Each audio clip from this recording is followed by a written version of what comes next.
Welcome to the PT Solo Interviews, Part 1.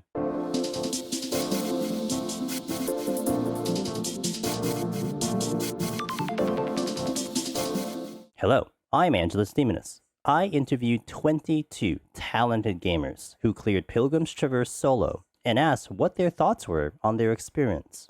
In Part 1, I'll introduce you to these amazing gamers, and you'll find out their backgrounds with Deep Dungeons. You'll also find out if any of them had a fun time with their first clears. What I think is fascinating about these interviews, and why it's 22, is I took 11 gamers whose very first Deep Dungeon solo was Pilgrim's Traverse, while the other 11 are all veterans of our amazing Deep Dungeon community.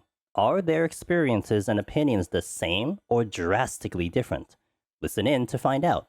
If you'd like to see more videos like these, be sure to let me know in the comments below. As it's the first time I am doing something like this, your feedback would be greatly appreciated and may determine if I do more in the future. Please enjoy the stars of the show, the community. Let us know who you are and your experience with Deep Dungeons. Yeah, so I usually go by Speedy on most social medias, but I'm, at least in terms of a gamer, pretty offline. I don't stream or anything, so gaming for me is more of just a hobby or an outlet. I grew up playing all kinds of RPGs and JRPGs. Some of my earliest memories was stuff like Kingdom Hearts, Fire Emblem. These days, my main games are usually Call of Duty. I play a lot of ranked play, and then Final Fantasy 14 and other Final Fantasies. I actually just currently finished 10, and I'm working on 100%ing 15, and so Final Fantasy 14 was actually my first MMO, and I had no idea what I was getting into. I just thought it would be a fun way to pass time during COVID. And 5 years later, I'm still playing. My experience with Deep Dungeons, I would say, is pretty extensive. I've been watching, actually, you, Angelus, for the better part of 4 years now, your stream. And I think I've been subbed for over 3 years. When my friends and I first started playing 14, Deep Dungeon was actually sort of like the first content we were interested in doing together. Although at the time, I think we thought it was more of a traditional dungeon versus, sort of its own ecosystem. Since then, I've followed the Deep Dungeon community loosely, I want to say. I watch a lot of your streams and your videos along with Finh. I've read all of Meiji's guides in my journeys. And yeah, over the years, I've definitely tried to solo other Deep Dungeons, but the time commitment has always sort of been a big gate for me, particularly with like Palace and EO, just because full solo runs take a decent chunk of time. So in the past years, I've really focused on Heaven on High and now PT. Heaven on High was okay with you, but not EO, huh? Yeah, I think Heaven on High, it has sort of the right balance for a solo run, difficult, but not overly time consuming. I think with EO, the issue for me was, I'm a big fan of the theme. I'm a big King Arthur mythology fan, but the fact that I think the early floors are such a slog, from what I understand and from my experience and what I've just heard in the community. That slog it's tough to put a lot of runs together when I already have limited free time and I don't want to spend all of it on one dungeon or one game. That is completely fair. Yeah, I remember when I was timing EO, it was always like at least an hour and a half longer than Heaven on High, and it always like screwed with my schedule. So Hey guys, my name is Jcorazon. I am a semi-14 retired player.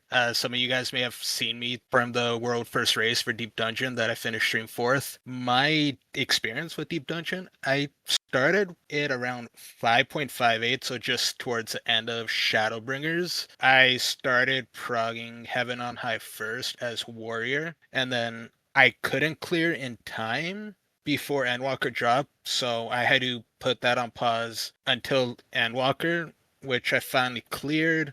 Heaven on High, finally, I just went 4 solos right off the bat. Then I started doing Palace of the Dead, which probably was the most hardest one, because I started Machinist and then halfway through I just went to Warrior because it just became a comfort class to me. But I didn't clear in time for EO, which I was upset about. So I went to EO, cleared it, I think week 2, if I'm not mistaken. It would have been week 1, but I'm still haunted by the floor 100 100 disconnect, unfortunately. And then after EO, I just went back to Palace and cleared it within a couple of tries. You guys can also catch me on stream sometimes, social media. I believe Angelus is going to be putting it down in the links below. And yeah, that's pretty much my history sort of there with Deep Dungeons. I love that story. I love that story that you have for EO as well, because so many people can relate to that big time. Oh yeah, it was one of those that as soon as I poured it in, like it just happened, and that was probably one of the more heartbreakings I've had in Deep Dungeon, to be honest. Like you don't get over those kind of things. It's like Palace of the Dead, you get to floor 200, you're like 2 seconds away from touching the glass, and then it's like, nope, that's it. Yeah, we've had people time out like 3 steps from the bench. It's like I remember Aurora Moon's conjure. That I felt for him right there. Yeah, that's the one I'm thinking of too. I am Norppaarl, aka Ren. I've been playing FF14 for a little bit over 2 years, since August 2023, and I've been doing Deep Dungeons more seriously for just over 2 months now, since August 2025. I've been doing a lot of mainly Palace of the Dead and Have It on High. A little bit of Eureka Orthos. Cleared that as a duo with a friend back in Endwalker. But not solo cleared anything aside from PT. Personal best in Palace is 188 on Machinist, and in Heaven on High I've got to 98 on Warrior, where I sadly timed out. And yeah, that's been the last 2 months or so. You're so close. On Yeah. all of them. Have you thought about going back in, like, recently? Definitely. I just climbed a file in Heaven on High to 70 again today, so I'm gonna try to get that clear this week, hopefully. Yes, I'm cheering you on. Fantastic. Yay. Yeah. So online I go by Halicor, or HLC_Kirie on Discord, with HLC being Halicor and Kirie being the surname of my character. I started playing Deep Dungeons in May of 2022, about 1 year or so after starting the game, and cleared POTD solo about a month after that on June 1st, as Machinist as well. Thank you for the help, by the way. Yeah, Heaven on High followed about a month later, and then both EO and PT within a week of release. By now, I'm clawing my way up to hopefully eventually hit Omnimancer and dipping my toes into light score running every now and again, kind of just to keep a spot on the leaderboard. While I did used to stream a little bit, I haven't really done so since Allthots came out, so I'll skip on any advertising of that. That's fair. That's fair. Is it competitive scoring for your data center? Well, competitive for my data center, yeah, for sure. I don't know. There doesn't seem to be a lot of people scoring, frankly. You have Marcy for sure, and you have Sadie, who is also playing on light. I see him every now and again in the waiting rooms. But for example, on POTD, I do score running in terms of clearing everything up to 100. I think typically people go to 120 before they start saving up on resources and stuff. But like I said, it's just to keep like a score on every other job every now and again. I'm YamaAD, also known as YamaGrace. I do a lot of high-end ratings, just like, for example, Ultimates, Savage. Do a lot of weak ones. Most of the time, I'm just trying to get people their first clears, help them like how to improve and stuff. But I'm also like, usually I'm like talkative with people, like in chat and stuff, and yap a lot about, I don't know, anything. But I do like also like sometimes do like casual content and any kind of battle content usually. So yeah. Excellent. Bless your soul for helping all those gamers out there. Hello, my name is Velvet, and I've been doing Deep Dungeons for about 4 years now. It's been the main content since I've started the game. I actually progged to 180 in Palace of the Dead solo, like blind, as a sprout, without knowing anything. And at some point I got walled, and that's when I looked up stuff on the internet, and that is how I found you. And then through that, I became a part of the community, which I'm very grateful for. So you really started with Deep Dungeon. I thought you actually started before, like maybe before then, and then hopped into the community. No, I started before that. Like I got to 180 several times. Yeah. Yeah. I actually started on White Mage, funnily enough, because I thought healing would be good in there. Because I noticed like the higher I went, especially the first times when my ether pool wasn't maxed out, because I kept getting the grips. Because again, I knew nothing. So when I just saw ether pool arm, I thought I needed to forge the weapon to do more damage. So that was my first mistake. So I kept getting the grips, so my ether pool was just constantly low. And then the higher I went up, the more damage I took because I didn't kite, right? Like I knew nothing. And the Final Fantasy 14 was also my first like MMORPG. So I knew nothing about like mob behavior or something. My first death on when I got past 100 was actually to a squirrel. Nice. It just overwhelmed me with how fast it attacked, and I kind of just I think I ignored it. I think I didn't realize it was attacking me or something, but that was like 4 years ago. But no, as soon as I went to Quarry Mill, I unlocked Palace, and I thought it was really interesting. And then I went in, and I was immediately hooked. I was like, this is so cool. And then I kept thinking, like, does this go on forever? Like, how long does this go for? And then I made it to 100 for the first time, and I obviously did not know that resolution kills the corpses and then also clears them off the ground. So I just tanked through it the whole time on low ether pool. It was really stressful. I was always really scared going into 91. It's so fascinating because it's so rare for probably to meet anyone that like literally hops into that content, decides to solo it, and just stays blind. Like there's only like maybe one other person I know who actually did that. That's so cool. Okay. And I actually had people like message me outside of the deep dungeon sometimes, telling me that I should just go on with like the MSQ because I was a sprout. So like they knew I didn't do MSQ yet. Like my highest level. Well, I got most of my jobs to like because I bought the game. I was not on free trial. Like I had bought the game up to Shadowbringers. I think was the most recent expansion. And then eventually through the XP I got from Palace of the Dead, I was able to unlock Red Mage. So I wasn't even in Stormblood. I wasn't even in Heavensward, and I was already able to unlock Red Mage just from the level or something like that. I remember I got Red Mage really early, and then I switched over to Red Mage and progged the whole thing on Red Mage. I am QuikThinx Allthots. I sometimes stream on Twitch. Not really. I do like a once a day stream. I do a show Monday nights, 6 p.m. Eastern. It's a comedy show loosely based around Final Fantasy.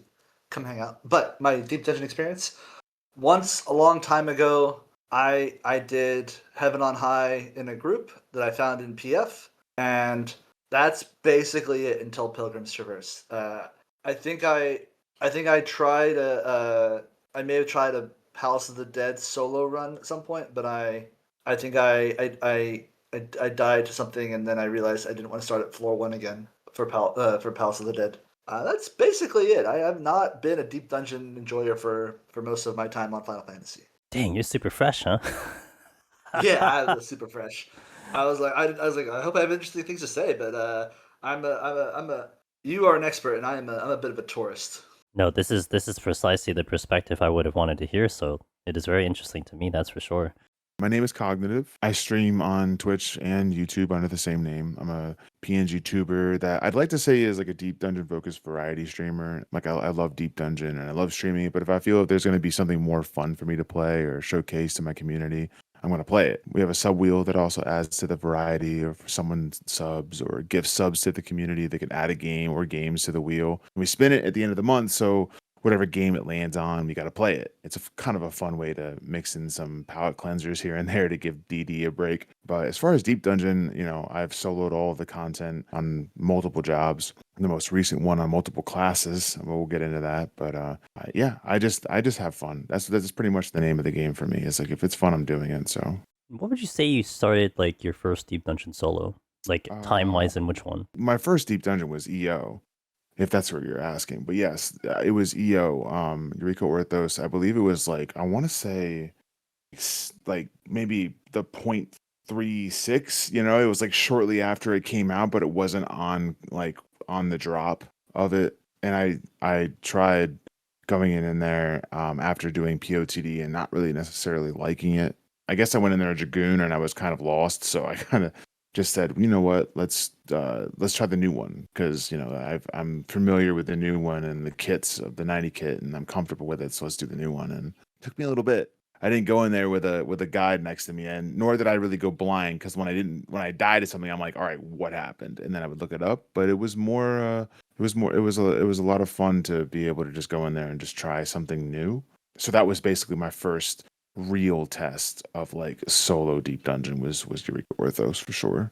I am Nana Usui in game, Nana Banana on Twitch. I'm actually an achievement hunter, more like a focused deep dungeon player. But obviously, if I want achievements, I must learn to solo deep dungeons.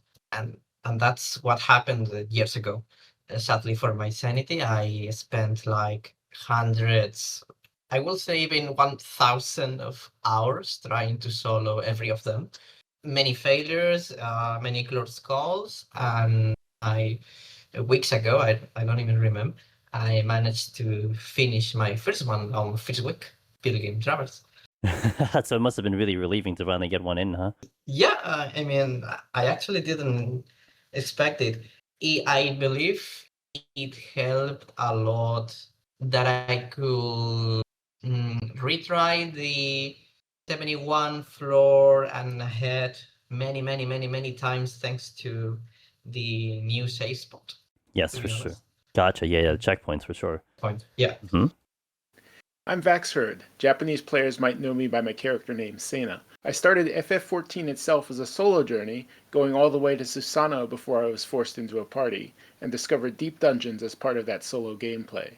My first solo DD clear was Palace of the Dead in early 2023, followed by Eureka Orthos, and finally Heaven on High at the end of 2024. I'm also something of a scientist, and I've probably spent more playtime analyzing details of how the deep dungeons work than I have actually trying to clear them. And we do appreciate that science, by the way. I go by Taiga online, and I am a Chilean Final Fantasy XIV player, usually. I would say I'm a mid-core to hardcore player, usually focused around Savage and raiding and that kind of thing, though I'm never going to ultimate raiding. What kind of would classify you kind of like on the borderline of hardcore? Like, do you do like week 1, or do you just kind of go hard? Yeah, I do I do week 1 prog blind, usually just a Pathfinder. I don't have a static, but I do really like doing blind day 1 prog for extremes and savage, and also like, I used to try the new quantum day 1 for a bit, but I just don't like going to ultimate. It's a bit too much to me to do that on Pathfinder, in my opinion. All good, no worries, understandable.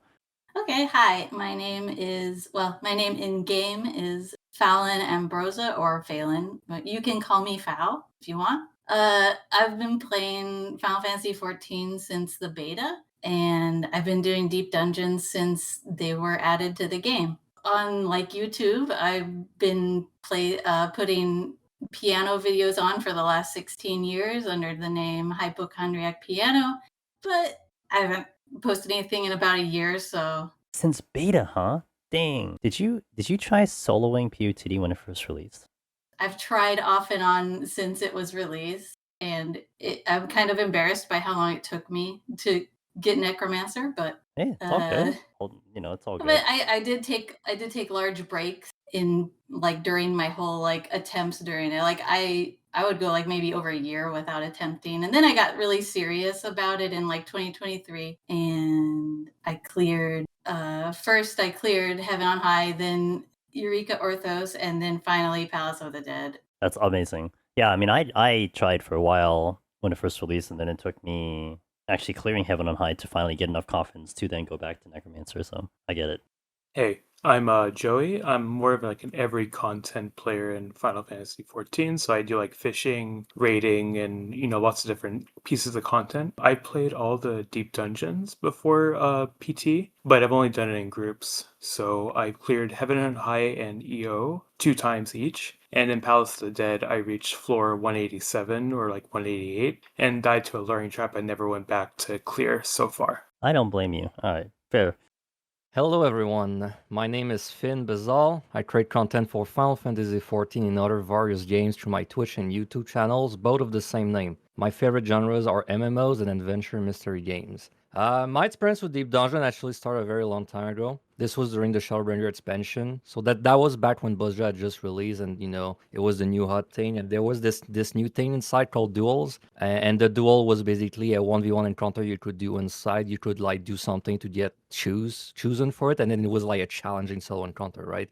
So after I did that, it took me maybe a week of just grinding it nonstop. And then I was like, wow, I really enjoyed this. I would actually really like to do more content like that. So after this, I started looking around in the game and trying to find, similar content. That's when I saw Deep Dungeon. I already had a little bit of experience from Deep Dungeon, but I honestly thought it just sucked because my experience with Deep Dungeon back then was PUTD farming 5160.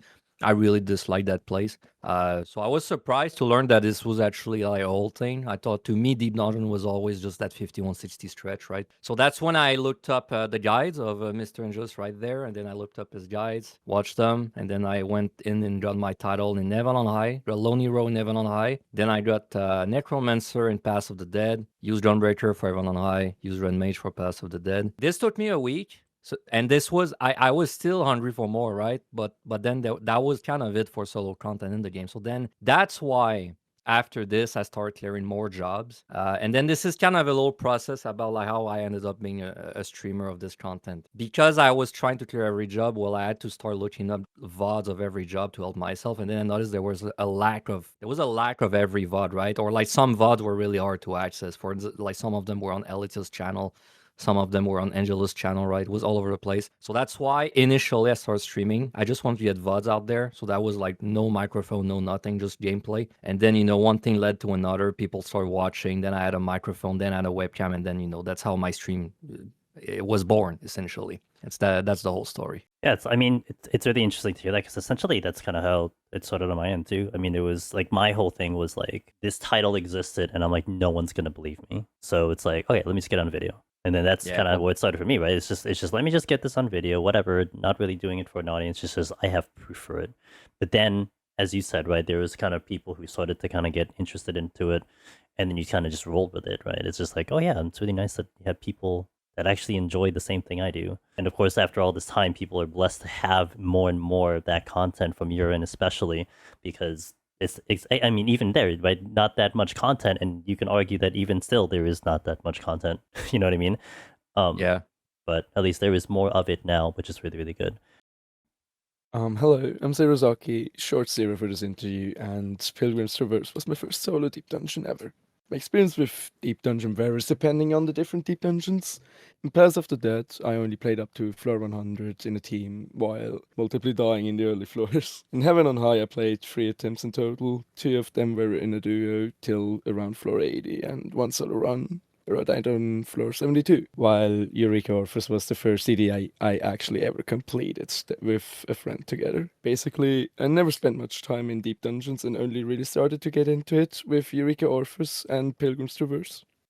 Well, I'm SB, my in-game character being Carl. Experience with deep dungeons started a while ago. I started going for solo deep dungeons when a friend of mine decided she wanted to go for the Necromancer title. And I thought, maybe I should give solo deep dungeons a shot as well. I went for Heaven on High though, because I didn't want to go through 200 floors of it, and I liked Lone Hero more. In due time, together I think over a 4 or 5 attempts, I eventually got it on Warrior. Mikey's guide helped me a lot. Your streams helped me a lot too with that, actually. After one run where I had a wipe on 99, I think I got the next one. Fun fact is that I didn't even fight Norpparl once. I owed it every single time I made it to the 90s. But I actually noticed that I liked the feeling of solo deep dungeoning quite a bit. I generally just like roguelites in general. And the resource and time management in deep dungeons, and at least in Heaven on High at the time, it's like, this isn't actually so bad. Because my previous experience with deep dungeons was mostly just leveling in Palace of the Dead, and it doesn't really give you the greatest impression of it. But I kind of got a taste for it at that point. I did Eureka Orthos after that, which went very smoothly. It being mostly just mechanics, and once you see those, there's much less things you have to manage than Heaven on High. And after that, because I had 2 out of 3 completed at the time, I decided I should probably do Palace of the Dead as well. Which I got on my 4th attempt. two of which first died to Behemoth, one with Machinist and one with Warrior. And another Warrior fail was just because I had a very interesting landmine play on a grand amount of 2 mobs where I died.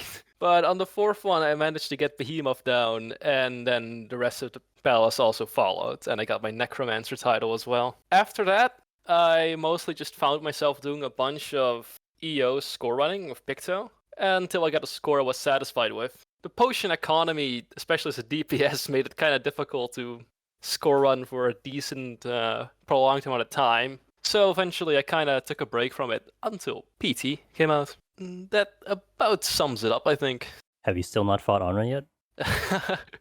I have come back to Heaven and High a few times. I think I've tried to score on that as well for a bit, but I quickly got, after two or three runs in a row on Warrior, when I didn't pick up a single wipe between 71 and 90, I kind of got tired of it. But yeah, at least I did fight Onra normally. I also went out of my way to try doing a no steal on DPS, and that worked too. Nice, let's go. Okay, cool.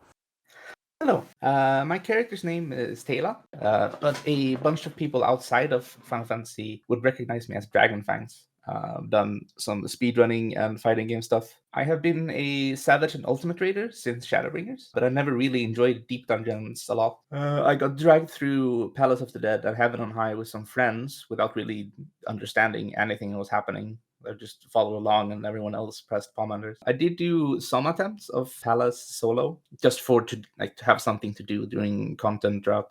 Got to around floor 160, 170 somewhere, but I kept dying to disconnects and really stupid mistakes. I never ended up finishing that. And did you dabble with Eureka Orthos or not at all? I did a little bit of Eureka Orthos on release, mostly because there was a triple triad card in there. I wasn't actually that interested in Deep Dungeon, but I do collect triple triad cards, so I felt a little bit forced to just go in there for the card itself. Okay, so I'm WillowGreed. I basically kind of live in Heaven on High mostly, and I'm a bit of a Sage one trick, I guess, although I like to pretend I play all the healers. I've been doing Deep Dungeon for 3 years now. I'm over halfway to Palace Omni. Heaven on High Omni is long out the way. I cleared EO exactly once on Sage and never again. And I've done a handful of Pilgrims clears, and they're also all on Sage. I mean, to be fair, the amount of clears you have could have counted for Omni. It's just all on Sage. That's the only thing. Pretty much. Yeah. Hiyo, it's the cat that smiles back, Zal'kel here. I'm a variety streamer that mostly streams Final Fantasy XIV. In 14, I do pretty much anything and everything, but I am largely what I like to call a PvP nut. I started dabbling in Deep Dungeon as I branched out of PvP as a way to prevent my carpal tunnel from worsening, pressing the same buttons all of the time. I largely vibed through it and didn't take things really seriously in Deep Dungeon until Eureka Orthos dropped. But that was when I made a serious attempt at my first Deep Dungeon solo attempt and actually challenged myself to try for Sage World first at that time. Very cool. So how much of a PvP nut are you? If you make the slightest mention of potentially doing PvP in my stream, I will most likely cave into PvP if I'm doing anything else. And if anyone mentions front lines just ad hoc, I instantly perk up and am more than welcome to just put whatever I'm doing down and do that. Did you do Crystal Conflict Feast? Yeah, so I did Crystal Conflict. I really mainly did it the first time it came out, which was a long time ago. I can't remember the exact date. But I tried Ranked Season 1. I think I got to Diamond. The only thing that I guess kind of sets me apart from other PvPers in the PvP community is that if I have a choice, I'm not going to put myself through toxicity. And the nice job spam was pretty bad back then. So I just chose, why am I going to spend time doing something that's stressful when I can just be happy and be silly in front lines? You have a healthy thought process when it comes to PvP, that's for sure. Because I used to do a lot of PvP. I did PvP ever since ARR, and then pretty much since Crystal Conflict I kind of stopped. And a lot of it wasn't really the game mode. I thought the game modes were fine. It's honestly the toxicity. I just was kind of tired of it. Yeah. Yeah. From what I hear, it's gotten better. And I've gotten to know more people in the PvP community, which kind of helps with that perception of things. But it's still a thing where like it doesn't seem like I want to put myself through the stress.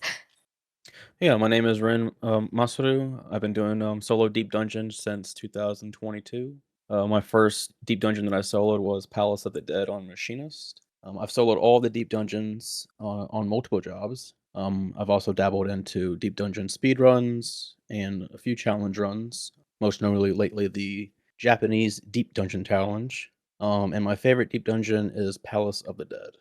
Hey, I'm Thunderheavyarm. My experiences with deep dungeons are I dipped my toes into Palace of the Dead and cleared Heaven on High with friends. And it wasn't until PT came out where I actually started to play more deep dungeons. And for whatever reason, PT was the one I decided to solo clear.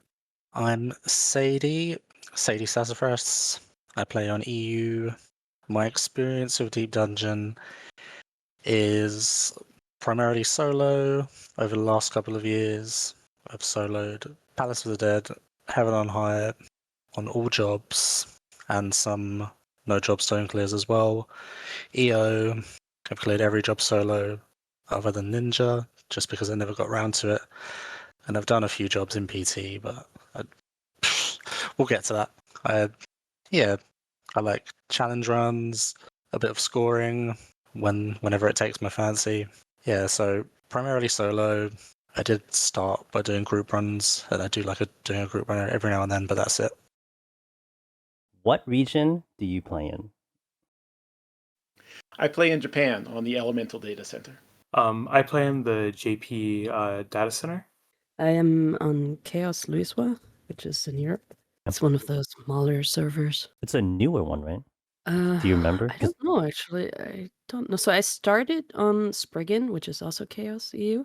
Then I transferred... No. I started on Light, which is also EU, but it's the different data center. So I started in Twintania Light and then switched over to Chaos Spriggan for a friend. But I didn't really like that server. It's like a personal thing, like I don't want to go into it. But then I switched to it as well. Because it was one of the more calm servers. People are pretty chill there. They kind of just leave you be. I have always played on Chaos Mughal. I'm from EU, from the Light Data Center on Zodiac. I do have an NA out, but most of the times I'm playing on EU. There's very rare occasion where I need to go to NA or I want to play on NA because there's a lot of friends there as well. So, yeah.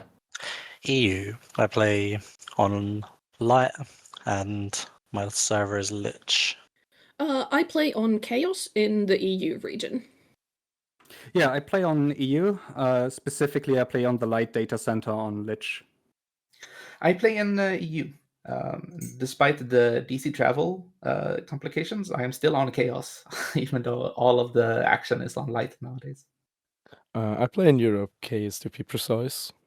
All right, I live in EU, but I play on NA, which means I have a bit higher ping than most people. So this, I'm a super safety gamer when it comes to anything. So like, if I know that there's a point blank coming up, I'm already at max melee and I'm already to jump out of it. I have been playing this game for a very long time, and I don't want to. I know how bad the snapshotting can be. So you've always played on NA, like you don't have an EU character? I don't have an EU character. I probably should make one. I started life in NA. I used to live in America, and then I moved here for work. And all my friends are NA, and I didn't want to have to restart a friend circle in EU. Oh no, that's fine. And actually, it's perfect because now I have the perspective of someone who has a little bit of higher ping, right, with this type of content too. If it applies to anything that you did with your experience, of course. Oh man, I have some thoughts about that in a bit. I am on the Aether data center, and I play on the Fairy server. I had a friend that brought me over here, and they had friends on Fairy, so this is kind of just where I ended up. Like when you started playing the game, like your very first character was Aether Fairy? Yeah, well, I mean, I guess technically speaking, a long time ago, in a galaxy far, far away. It was basically I played it for maybe a month, and it was I to be honest with you, I don't know when it was, but like I would bet it was like pre 2.0. It was a very long time ago, and I made a character on Genova, which I believe that's also Aether. But I didn't play it for very long. So now that I came back to it, recently. I didn't even remember I played it before until I had gotten back into the game and seen my character sitting there. I was like, oh, no way. And then I remembered. But yeah, my most recent was literally just jumping into Fairy, and I didn't do any server changes or anything like that. Felt like it was a good place to chill out and hang out. Malboro Crystal. I play in NA on the Siren server. I do play for Europe. I'm on NA servers mostly because all my friends are there. So I'm just mostly every patch looking out for the time where they give us cross-region DC travel to Europe, but one can hope. I play on Ether on Sargatanas. So I've always played on NA, North America. Specifically, I play on Ether. I do have a character on multiple data centers. However, the only one I really play sometimes is the one on JP. So I do play on JP there and there, mostly PvP and Deep Dungeon. And this is thanks to NoteLP, which lets me do this, because if I didn't have NoteLP, it would be unplayable. The ping would be too high. I play NA. I'm on Aether. I think I'm in Gilgamesh right now, but in the 5 years I've been playing, I've somehow ended up being on every data center. Not every server, but every data center at some point. I play on Ether, Cactar. Yeah, as region, I play on the NA servers and Dynamis. I usually have to go to Ether to do any kind of raiding or extreme farming and that kind of stuff. But as I said, I am Chilean. I live in Chile in South America, so I do play with quite a bit of ping, which is mostly mitigated by a combination of a VPN and plugins to reduce clipping. But it's usually just playable. Often I don't really have issues with ping. I play on Aethers. Specifically, I'm from Siren as my homeworld. I started off there a long time ago, and I've never left. I play on the Primal Data Center in NA, and as of recently, I now have alts that are ready to play in Palace of the Dead and PT in the JP region and EU region. But I mostly play on Primal. So I play on Aether on Sargatanas, so NA. Have you ever played on EU?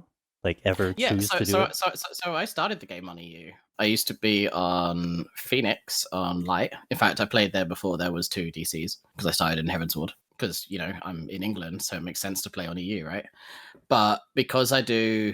Well, there's a couple of reasons. So, one is I wanted to do more, PF raiding, and the EU Party Finder was a little bit atrocious for when I was playing, because I do a lot of night shifts and stuff. So, I would get home and, prime time would be kind of finished. And the PF would be winding down for the evening when I was looking to start playing. And also I just a lot of my friends from streams and stuff were all NA based. So I ended up making an NA ult mainly to raid on, but it became my main. And now I basically never touch my EU character hasn't even started Dawn Trail yet, I think. Yeah, that's true. I kind of was thinking maybe it was a timing thing more than likely. Yeah. Yeah, it was like Shadowbringers. I was just finding you know what, I want to raid more than I am with my static, but obviously I need another character if I'm going to do that because I don't want to screw over their weekly loot and stuff. So I was like, well, if I'm going to do that, I might as well move to a region where my playtime makes sense. What job did you solo PT on? I did PT on Paladin.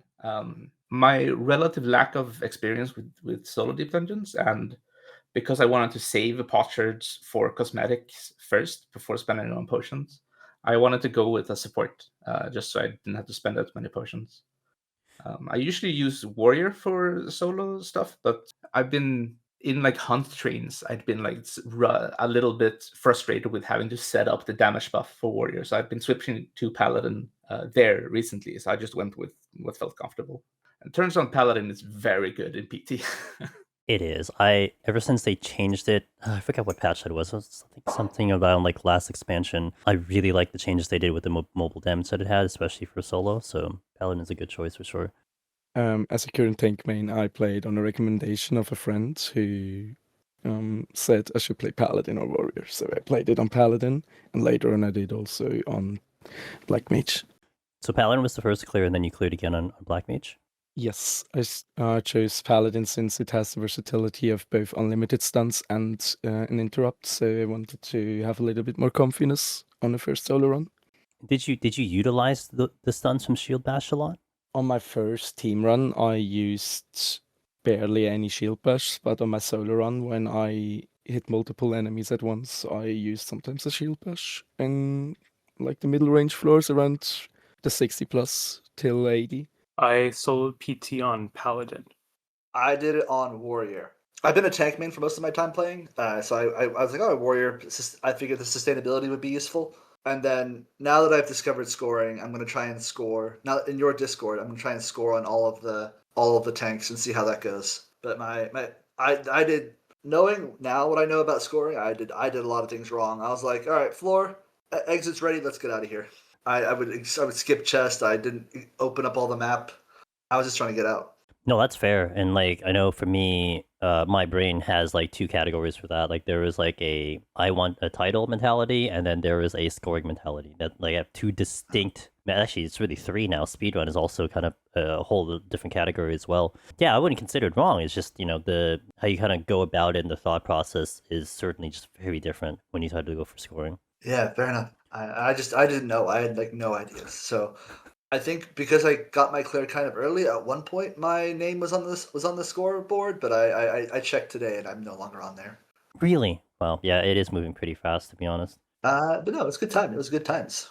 My first job was Gunbreaker. The reason why I took Gunbreaker was I wanted a job that is not squishy and barely has to use pots, like these region pots. So I chose for tank, and the best tank, which to my knowledge, because I do a lot of ultimates and stuff, was like Gunbreaker for me. There was like an attempt with Warrior or Picto in my mind, but again, Picto is too squishy in my opinion. And Warrior is, I mean, it's very tanky, it has a lot of sustain, but I felt like Gunbreaker is more of a fun job and also does give more, I would say. Little bonus question. For the raids, which of the four tanks kind of stands out for you? Is it Gunbreaker, like in general? Actually, it depends on the ultimate, because how just like just like Deep Dungeon in general, Pass of the Dead is I think level 60, I think. Heaven High is level 70, Eureka Off is level 90, and PT is level 100. And there's like the specific jobs. So I know that early levels, I would rather pick Warrior. And for like level 100 counter, for example, I know that Gunbreaker is really good, for example, because of their new ability, Lionheart. That's why. But even then, if it's like a lower content, I would say Gunbreaker is always very consistent. Machinist. I soloed PT on Machinist, but I'm actually trying for the Omni. Maybe not Omni. I'm not exactly a healer player, but at the very least, I would at least like to tackle it on tanks and melees. That's fair. Have you ever considered like almost like a one role type of Omni, like one job for let's say healer or let's say caster, or just completely out of those roles? I definitely want to try caster. I actually started Deep Dungeon on Red Mage, Palace of the Dead from your videos. So probably we'll go in on Red Mage at some point. But right now, I think I am looking to do some form of melee, because melee has traditionally been always the toughest job to solo on. And I think with PT, the way the system is set up, I actually have a chance to practice the later sets and actually succeed versus other deep dungeons where, because of the time investment, when I get to the 70, 80 sets of like Heaven on High, for example, the opportunities and reps just aren't always there as much. So usually takes me a few days to get up there, just, a couple of sets a day. And then, when it's over, it's sort of like discouraging to go back in. Black Mage. Black Mage. Did you do Black Mage the entire time? Like you didn't swap off any jobs? Yeah, no, I figured I would need to plan everything out at a certain point with the job, and it's one of my comfort classes, so I picked Black Mage and just ran with it. I got my wing as Black Mage, but I started it as Warrior to learn the new mechanics, the new basics, more like the new commanders, areas, if there is wall traps or whatever. And when I first failed, I started a practice run as Black Mage, and at the same time, a good run, a good one without restart, to solo it slowly as I proc the practice one. I understood that tanking more or less won't be that important, since almost all enemy skills will one-shot me in many cases. So how can I get rid of them, making more damage? So I pick Black Mage. That's very logical for sure. That's a very good point with especially the higher floors, right? If you just kill them faster, you don't have to deal with as much stuff. Yeah. How far did that warrior run go? The warrior one, I think I lost at 61 by a bat strap. Okay. If I remember correctly. Yeah.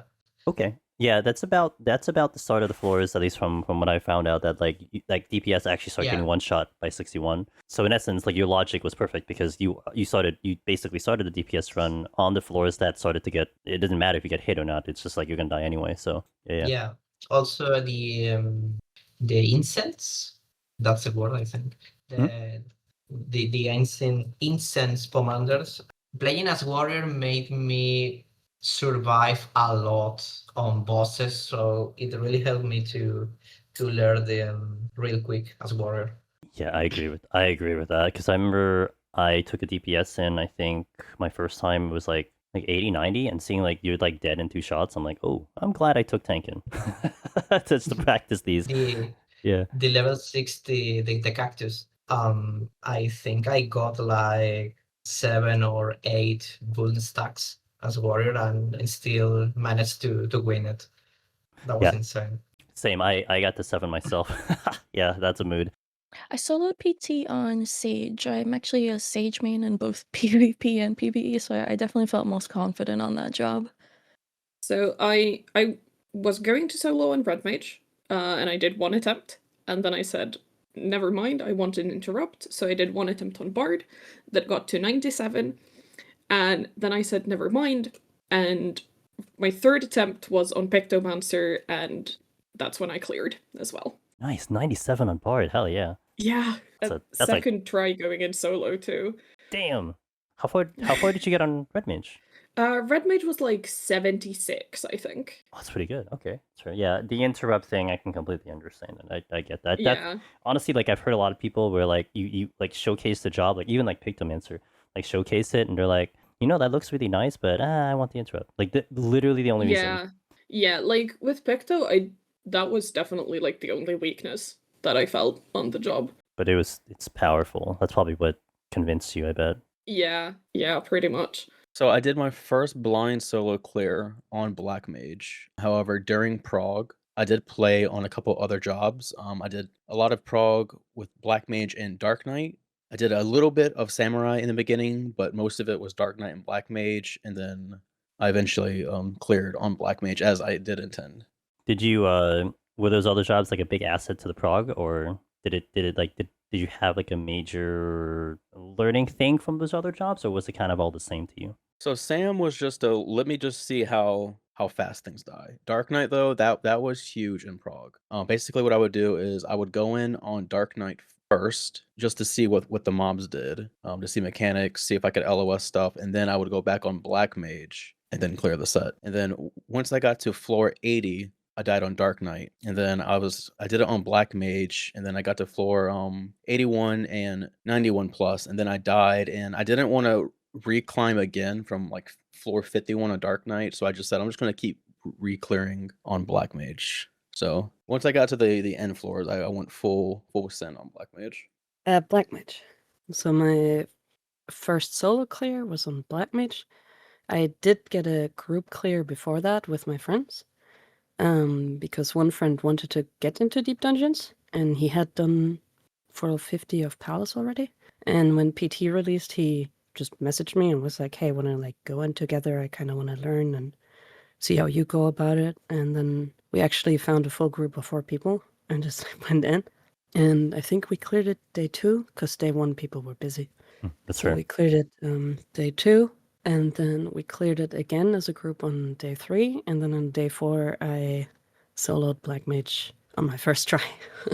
Did you do the groups as Black Mage as well, all of them? No, I was actually the tank because people thought I had the most experience in Deep Dungeon, so it was smarter that I'm the tank because I know better when to invuln if stuff goes wrong, or which palm enders to click if stuff goes wrong. Because some of them didn't even know where the palm enders were located in the palm menu. So if I'm dead and I tell them to click a raising, for example, they don't know what it looks like or where it is. So they thought it's just better if I'm on tank, because if stuff goes downhill, I can just press invuln and raise, and then the run doesn't die. That was their thought process, and I didn't mind what to play, so I kind of just went with it to give them more comfort. Right. I ran Black Mage for my initial solo clear, and since then I continued on all casters, Viper, Monk, and yesterday I cleared on Bard. Nice, Black Mage. Let's go. Yeah, let's go. Oh, well, this is sort of a loaded question. So, so for the world race, I started off as warrior. And after dying, I switched to machinist since I had gotten some like potions in the Aether pool. But once the race was over, I just kept trying to go for the solo clears on machinist, and I kept failing and failing and failing. So I like turned the whole thing into a meme and just said, well, if I keep dying, I might as well just get on Lancer or something. Like, way if I die, it's kind of expected, right? So the next day, I thought it would be funny to turn that meme into a reality, and sure enough, I cleared, making my first clear happen on the Lancer class. I did eventually get a clear on machinist, but most of my clears in there have been on classes. I'm 5 of 9 currently, those being Lancer, Arcanist, Conjurer, Marauder, and Gladiator. That's it. Figured I might as well just keep with the trend and try to get the Omnion classes, something fun. World first Lancer for all we know too, right? Yeah, I mean, from what we understand and from all the checks that people were doing within both of our communities, actually, yeah, I guess it technically is world first. No one made any reports otherwise, so yay, Nice. yay me, I guess. At Sage. White Mage. I switched from Sage, which I used in my other solo clears on account of White Mage's improved level 100 kit, but I'm a healer main all the way. So did you start as Sage? Did you start as Sage and then go to White Mage, or you just went White Mage all the way? No, I started with White Mage in PT. The other dungeons I did some White Mage, some Scholar and Astrologian as well in Palace, but for the other dungeons I went straight in with Sage and cleared on those. For PT, I haven't actually tried Sage in PT yet. I've only done White Mage there so far. Any particular reason? Just the kit? Well, the reason I went with White Mage this time was the kit. I was interested, especially with White Mage's stronger burst this time around, the Glare 4, see how well that worked. But that's the other ones. I think the reason I originally settled on Sage for Palace, and then for the others was Sage's shield made it a lot easier to deal with some of the later mobs. I soloed it on Dark Knight. I was kind of like tossing it up between Dark Knight or Warrior, but then I was like, well, I play Warrior a lot, so I think I'll have fun and do Dark Knight. And then I went on to clear on Black Mage and then Monk. And was it pretty much Dark Knight until you clear? Like you didn't try any other job until the first clear? Pretty much, yeah. I think I died once, and then I went back in, and then I think it was like second attempt I cleared. Was it purely solo? Did you go in a group at all, or like your first? Oh clear yeah, was solo? it was purely solo. I was like, I want to do this blind. I want to do this by myself, and I just want to have fun. I went with Warrior mostly because it's my most comfiest class, and I also know it's a good prog job as well, just because of the kit. I went in with PT expecting things to hurt, so you know what, Warrior was probably the safest bet. And I imagine you've done a couple clears on some other classes, right? Or job by now? For PT or Yes. other? No, for PT. Nope, I've just done 6 solo Warrior and okay. 1 dual run as Warrior to help a friend prog and learn PT. So I was actually going to ask, I mean, you probably still have that experience anyway, but because I went into it equally as you, like I went a Warrior because of that survival, because of the kit that it has. Do you think since the release, do you feel like that was still a good choice? Like of course, retrospectively, like you can't really change it, but do you think like with the knowledge you have now, do you think it was actually a good choice? Or let's say someone who might be approaching it blind like we did when we did it week 1, like do you think Warrior would actually be the optimal pick? Or do you actually think another job may possibly be better? I think depending on the person's deep dungeon skill level, like if this is their first and they're only good with few jobs and Warrior's one, I would honestly recommend Warrior just because you have the survival as opposed to like a DPS and you don't know anything. I think Warrior is a comfier choice. PT, I soloed it on Jesus.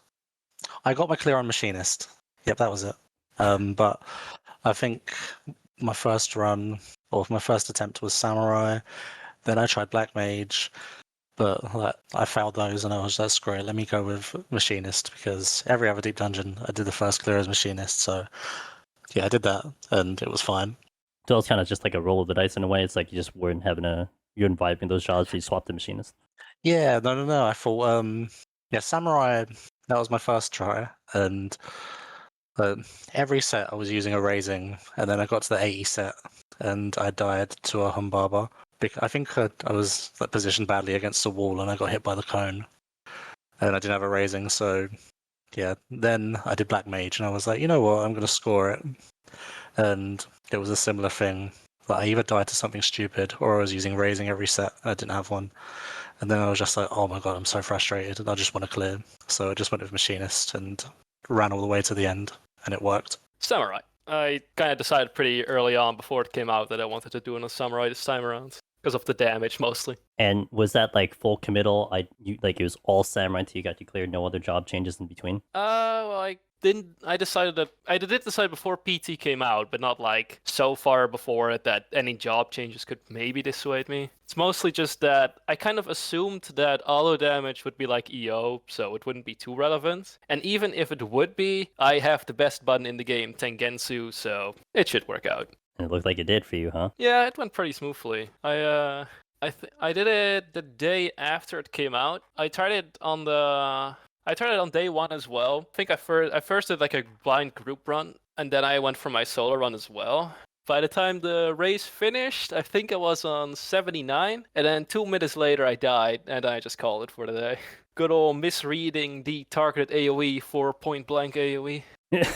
Oh, yeah, definitely brings back memories for sure. Okay, so this is like in 3 parts. My very first attempt, which by the way I streamed everything, but the whole thing I want to do it blind. My chat did not spoil anything for me. I think I had a pretty fair blind experience inside, so just keep that in mind for the answer. Everything's blind. So my very first attempt was on Paladin. My reasoning for doing on Paladin was because I thought maybe they would have learned from EO and not made everything one-shot you. So I was thinking, okay, maybe tank can actually disrespect things inside, which was sort of true, but the end game was still very one-shotty. But either way, so my first attempt was on Paladin. Ended up being a great choice because I was able to disrespect actually a lot of things until the end game, partly because of the tankiness, but also in big parts because the wall is almighty in PT and blocks everything. So then that file disrespected about 95% of the mechanics, but then it died to the 5%, which was a Humbaba on floor 88. So then my second file was a checkpoint file on Pictomancer that I started on 71. It easily got to 99, and then I got to the boss, and then I proceeded to die 3 times within a minute to the first 2 mechanics. Then after this, I unlocked the practice mode, which I grinded until I actually got it down. A little side note, this practice mode, absolutely a miserable experience if you don't have Captive Pull. Don't recommend. I could barely stay alive on Pictoman, so I had to switch to Paladin and kill that boss for like 20 minutes. It was very bad. So then after all this, so after my first real attempt, my checkpoint, then I started my real my real clear, which was Summoner. I started from floor 1.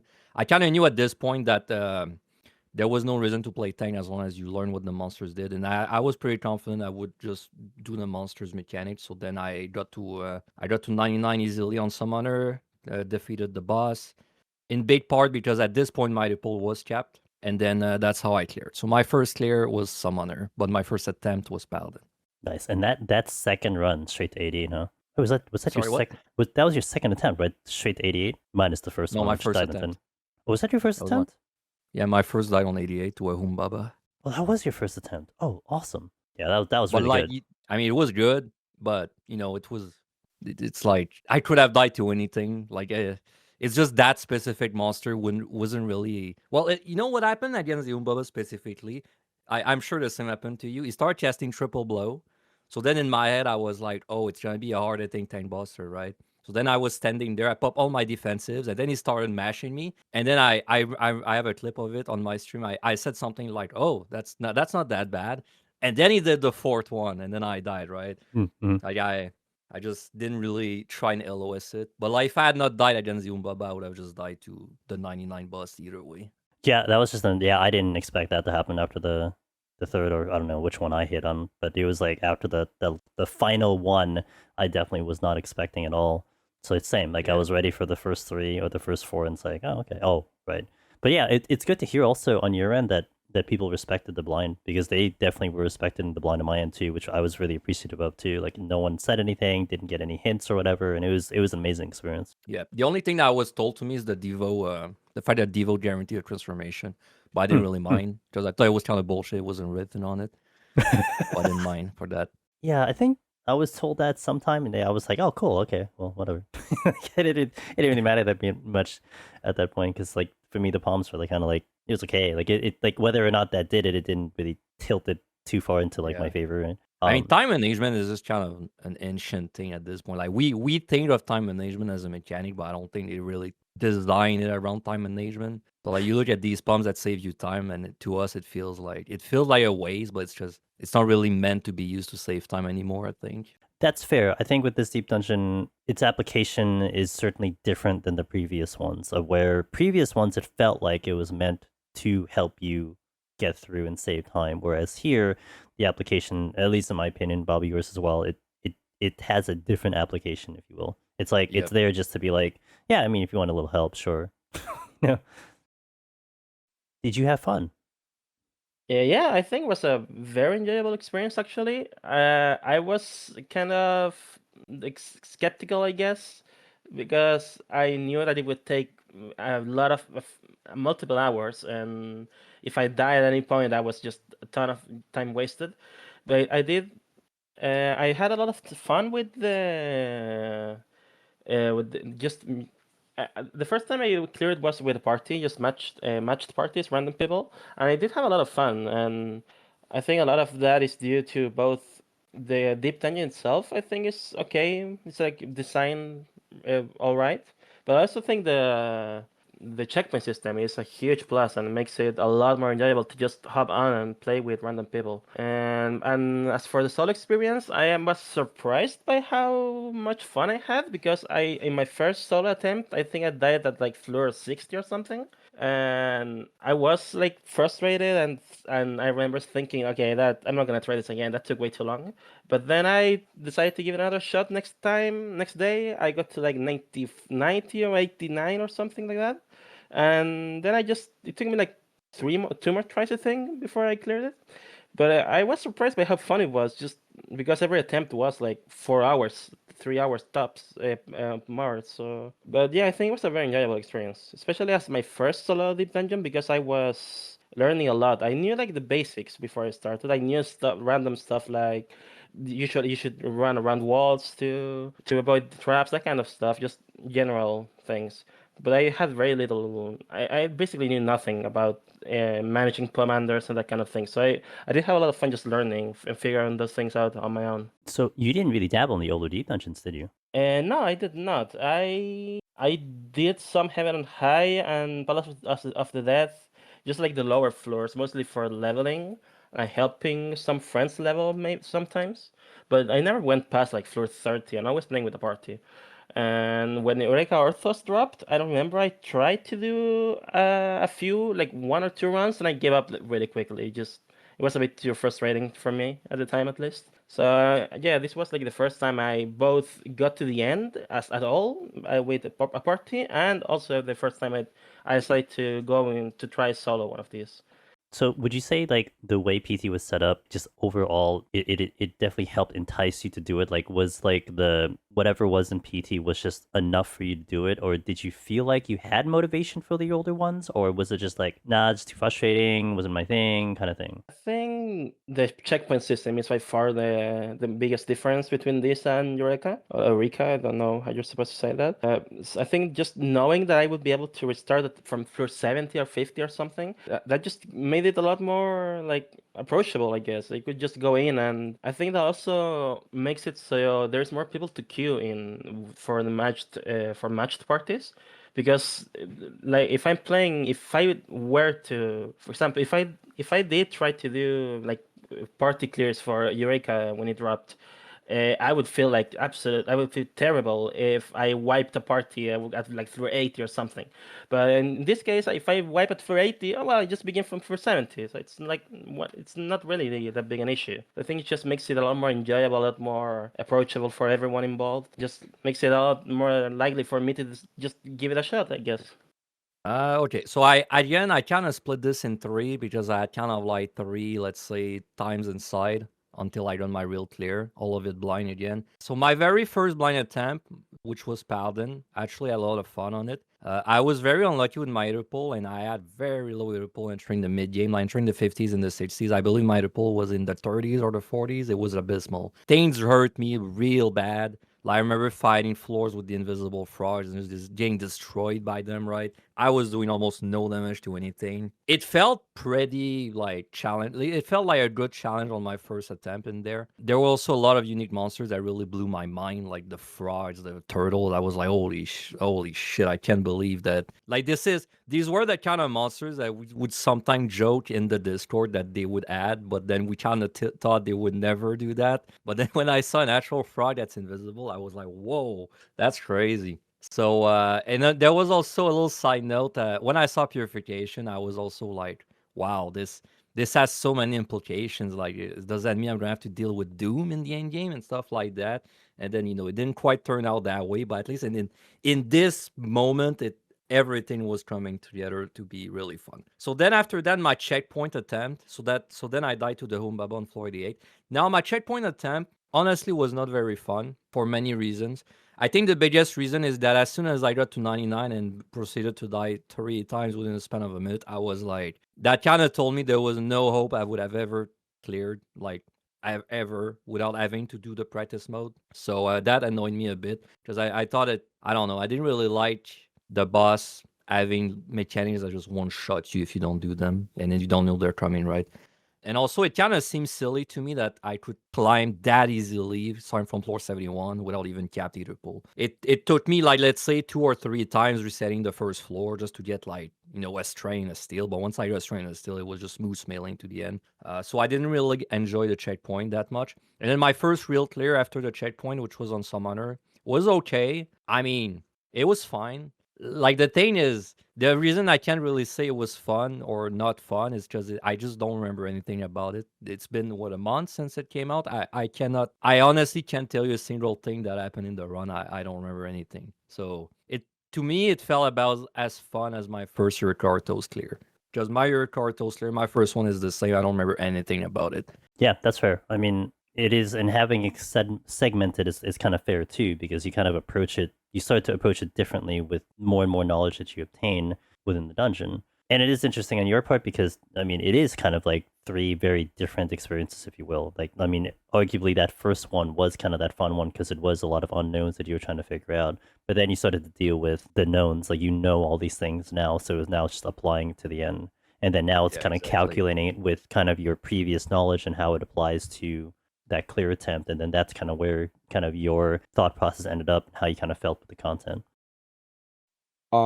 Overall, I enjoyed it a lot. The earlier floors I could go as wild as I wanted and experiment around some stuff, and with the randoms effects it was very fun. The super sprints, one of the effects, made me troll around a lot more than I expected. Interesting. That's actually, I never actually thought of that. Yeah, the early floors, it being a little bit more chill on the time, allowed you to actually kind of get more kind of knowledge about things, right? That's kind of how you proposed it there? Yeah, the early floors were very comfy. I mostly ran around the whole floors, pulled every single one, and then I cleared them, while also could see how traps interact with each other and experiment with, like, bomb traps with dashing them through without taking damage as myself, which helped with, like, Black Mage later on. Yeah, I think the first clear was fun, and I decided pretty far in advance of the release, like a lot of the veteran players did, I think, that I was going to do it sort of like solo the whole way, full blind. Like, I was open to doing some, like, party stuff for Aetherpool if it was, like, EO 21 plus levels of obnoxious to do solo. But, like, if it was reasonably smooth experience, I was planning on doing, like, the whole thing start to finish solo with not looking anything up. And I think, like, in hindsight, if that advanced knowledge was there of, like, what the bosses did, what the mobs did and stuff, like, a lot like Eureka was, like, that first clear would have been a lot like even more underwhelming than it was. Like, I thought it was pretty funny on day one when I died on the 60 boss, and then my Twitch chat's like, by the way, you're winning the world race. And I was just like kind of bumbling along at my own speed, doing my own thing, having fun, you know? And it kind of made me think, you know, like maybe if I'd looked ahead, where could I have been in the race overall? Like, could we have done like a healer world first, which I think would have been really funny. But I think if I have to weigh up like the enjoyment of the blind prog versus like the world race title that I may not have even got, like I'm glad that I did it the way I did. Yeah, I think we align on that, sure. Like, I've always said that, at least with this particular content, you have to choose one path. Like, you have two paths, you have to pick one. It's either you world race or you blind prog. It was pretty cool that I was like third behind you at that time. And it was really cool because that actually motivated me. Like, even though I didn't have a foot in the race, I'm like, oh, well, actually, we have a chance? Like, we're Question doing mark? pretty good. Yeah. Yeah. When I was looking back at it and like I was talking to a couple of friends that were like, you know, like obviously you know how it is in this situation where you have friends that are like watching everything, but they're just not telling you because they don't want you to be distracted or whatever. And so one of my friends was like, by the way, your Aether pool was like 20 points higher than everyone else at that point. And like recently I'd done a Heaven on High low Aether pool start challenge on my, because I realized I didn't have Lone Hero on my EU character. So I was like, okay, cool, we'll go for it. And so like I started that, I think I was on like 20 or 30-ish Aether pool when I started the file, and I finished it about 80-ish when it cleared. And I think like a lot of like the strategy from that kind of like just fed into how I was playing it, because I was like heavily focusing on like generating silver chests and stuff with affluences and fortunes. And it was just kind of funny to then look back and be like, oh yeah, I was like really far ahead on my stats. Like You must have done something interesting because, I mean, I know I was trying, but I could not stack up to. I know Finn's was like really low. I think mine was still below yours, but respectable, but definitely wasn't going nearly as fast as what you had. And obviously I don't know how much of it was just the RNG of like that file, you know? But it was just kind of funny to see like that difference in like, I don't think it was necessarily a strategy difference, although I guess Finn probably was playing just like faster, like in and out of floors than I was. You know, it just amused me to be like, there's a very clear difference in how we're doing this, even though like neither of us are really racing for it. Yeah, and you were mentioning earlier how you're, planning ahead, think about like if this was like an EO situation, you'd probably make adjustments. But did you make your choice at the beginning of the run that you're just gonna go as far as you can, or did you do that like mid run? Like I think this is actually kind of good. Let's just keep on going in terms of Aether pool. So for me, it was kind of like I hadn't hit a point where I felt like I was struggling. Like I was quite comfortably sort of like AoE pulling decent size, like the way I was doing it is I would like load into a floor, and if I hadn't seen a mob before, obviously I would single pull it. And like usually as well, I was pulling mobs for the first time with repose to test if they could sleep or not, as like an emergency, something to like, if I have nothing, at least I can swift cast sleep them kind of knowledge. And so like I was sleep testing them on the pool, I was fighting them, and if I never saw them do anything that looked particularly dangerous, I was like, okay, cool, we can just gather you all up and do the floor that way. And like at no point did I really stop to think like, oh, this damage intake's too high, or my kill times are really, really slow or anything. So I was just like, you know what? The Aether pool's probably fine. But also I didn't realize that my Aether pool was like ahead of the curve for the point I was at either, like looking at the other runners, because obviously I didn't have that information from my friends until after the day finished. Yeah, and that makes complete sense. I mean, I was judging it too. Like, how does my damage feel? How is things dying? Like, if I were to hit, like, actually, the one that comes to mind for me was when I was doing 31 EO, and I don't remember what my Aether pool was, but it was atrocious, and I almost timed out on like my first run, and that was purely Aether pool. You can feel it, right, when you're really far behind where you should be. Yeah, and that was where I was gauging everything, and it wasn't hitting that point. So I'm like, yeah, we'll just keep going. I just had my unfortunate deaths, which in essence kind of ended up becoming like Aether pool farming. But like I would have envisioned myself just like gone even further than that, because it didn't get to that point for me. Yeah, well, I had a friend, I think it might be an essay, was talking about like how's the Aether pool thing going, like a week or so after the release, and I looked back through my VODs and stuff, and I realized that, like, so obviously we did, like, unanimously as a community, we did 1 to 10 and died and lost all of our Aether pool. And then the next file was my 1 to 60. And the file after that, I did a 31 to 89. And somewhere around the, like, 60 boss, I was fully capped 99, 99 Aether pool. So there was no farming, and it was basically just 2 runs. Well, also you were efficient too, so that helps. Yeah, like I don't think that's necessarily going to be everybody's. Like I don't know if that's going to be the common experience for like a fresh file start, right? But like I think like just running like 1 to like your PB in Pilgrims I'd be surprised if it took you more than like 3 or 4 files to cap out your Aether pool, and I would be surprised if you were struggling because of your Aether pool at any point. Yeah. Except maybe the 10 boss. Yeah, I had a lot of fun soloing PT. I know I've seen comments in the community around the scaling, but I actually really did appreciate the scaling for this dungeon. I enjoyed specifically how the solo experience was very approachable, right? So the early sets were able to be done pretty quickly. Like even on Machinist, I could basically wall-to-wall pull everything from like floors 1 to 30. And with the amount of AoE that class has, it worked out. And then the 70 to 100 sets, they felt like a decent challenge. I know some mobs could use work, like, the Triffid on the 90 sets. Those are a little bit easier than I was expecting them to be on the 90 set, but overall, I know it doesn't get much harder past the 61 set, but I think 70 to 100, at least for my first solo, my first, sort of attempt at it, it felt like a decent challenge. I thought the incenses were a fun mechanic. I enjoyed them more than the EO demi clones. I thought they were balanced. They didn't feel too gimmicky. They didn't feel like they were get out of jail free cards like the summons in Heaven on High where you just pop them and you become invincible and everything dies around you. But man, the Palmanders, I think, were particularly the new ones. They were kind of brutal. I think that did add to the challenge a little bit, knowing that my only real oops button, when I messed up was witching. But yeah, purification and haste, I don't think I used too many of those. Purification mostly. Haste, I used when I had extra ones available. But honestly, I didn't really feel noticeably stronger or pull with more confidence when I used the haste Pomander. What else? The candelabras, the votives, those are pretty cool. I think it added more of that sort of variability, that RNG, the thinking on your feet element to Deep Dungeon that I like. But yeah, it felt bad when you used a devotion palm and then ended up with a bad debuff for the next floor. On one hand, I did kind of hope that the devotion palm would sort of force a good votive spawn, but I mean, it's not something that I would consider a real critique. It's just more of a personal anecdote, I guess, if you will. And then I think the most fun I had was with the bosses, actually. I think they were really well done. Maybe a bit on the easier side, especially as you sort of went up the floors. I think, what comes to mind is like the 90 boss.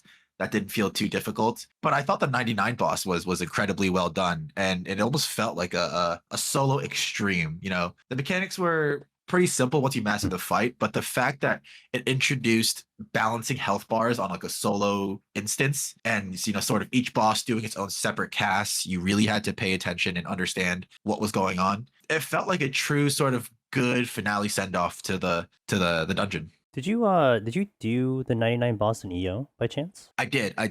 Never, not on solo, but I think the 99 boss on EO, I had a lot of fun with it. But I think I'm thinking about PT one specifically on solo. Mm-hmm. I don't have experience with the 99 on EO.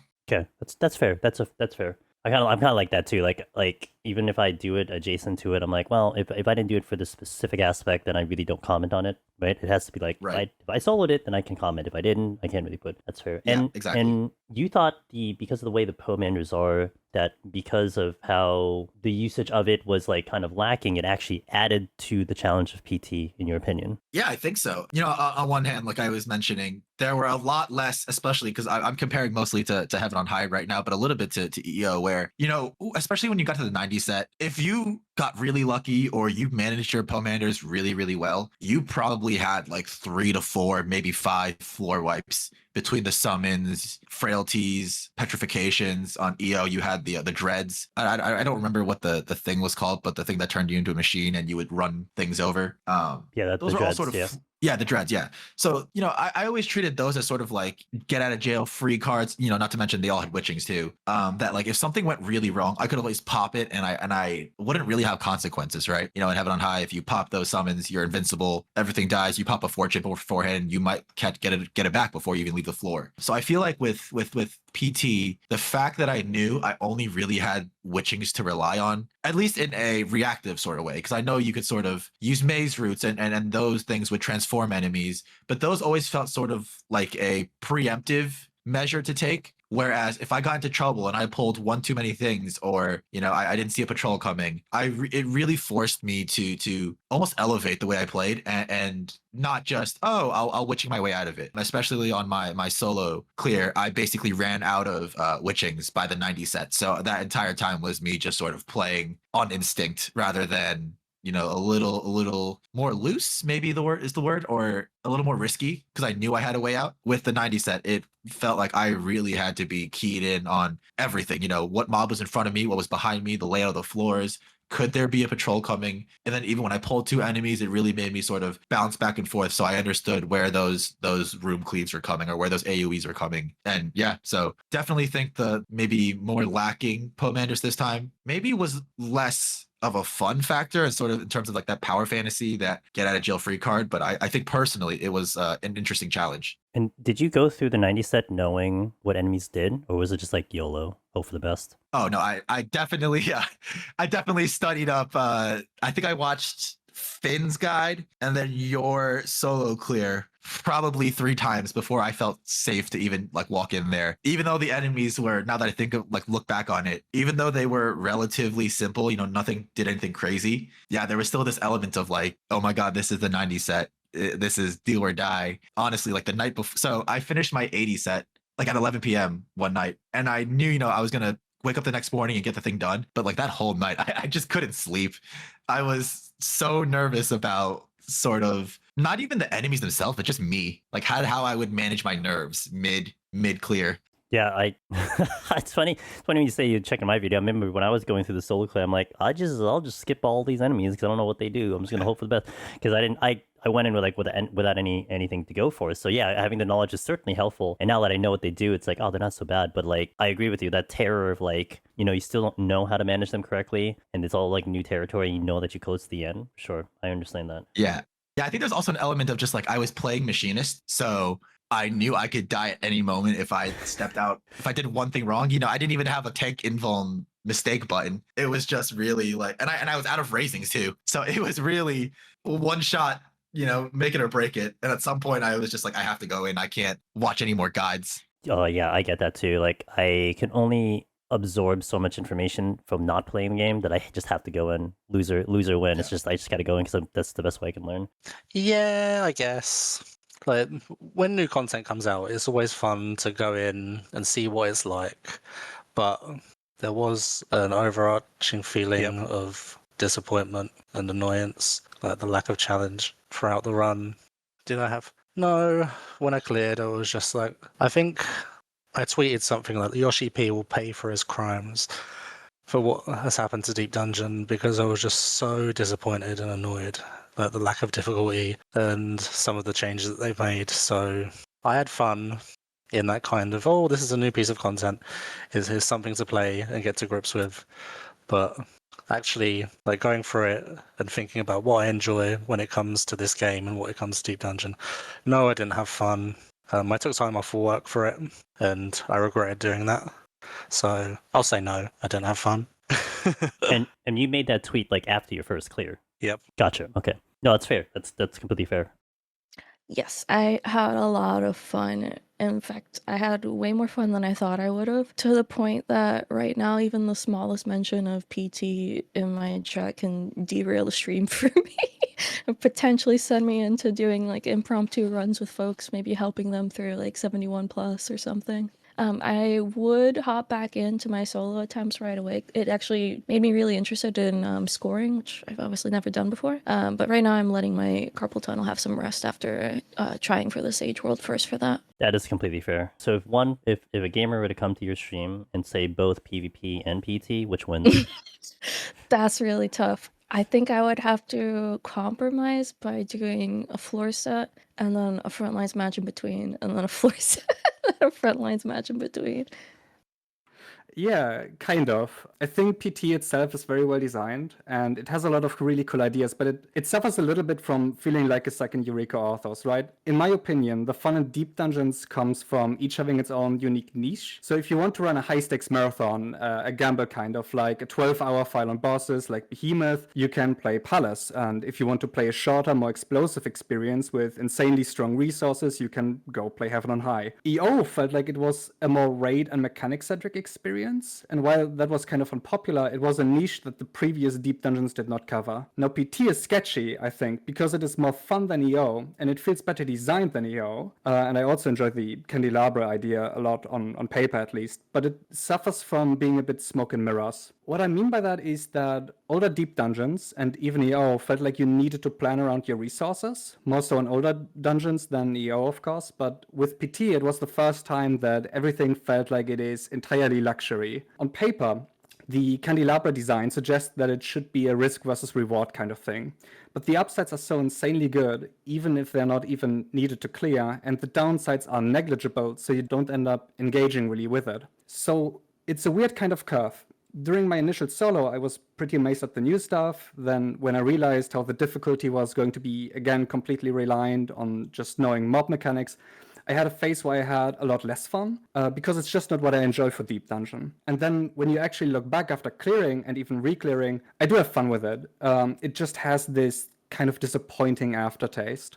Interesting. Okay. Yeah. And kind of some of the things that I felt about that too was like my biggest argument was that the Pomanders certainly felt like they didn't age well with the Deep Dungeon. That's kind of how I look at it. Yeah, for sure. Some of the newer Pomanders as well.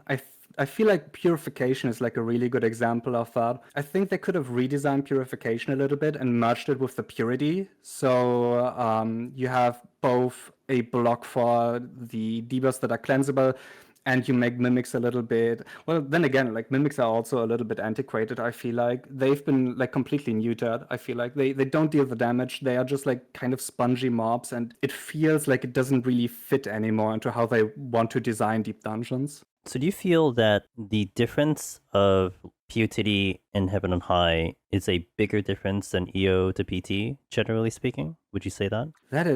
That's difficult to say. I don't think the difficulty is as big of a difference between EO and PT, simply because there's a lot more of a leeway in terms of the difficulty when you're talking about just like raw damage going out, right? So POTD, if my last run that I did in POTT was on Summoner, and I just died to auto attacks on 184, which is silly. And then you go into Heaven on High, and I even posted a clip of that like ages back on your Discord, where I was still streaming on Machinist, and I pull I think it was a Ryujin, and he runs up to me and he punches me a single time, and I go down to 60 HP. It's totally silly. But between EO and PT, it's kind of, if you get hit, generally you're just dead. So the difficulty stays broadly the same between the two. It's just a matter of like how much more punishing one is between the other when the keys stop jingling, right? Because like EO is a constant attention check. If you just sleep for a second, then you just die, and it feels kind of bad. But just by virtue of it being mechanics based, I don't think the difference is as big between EO and PT and POTD and Heaven on High.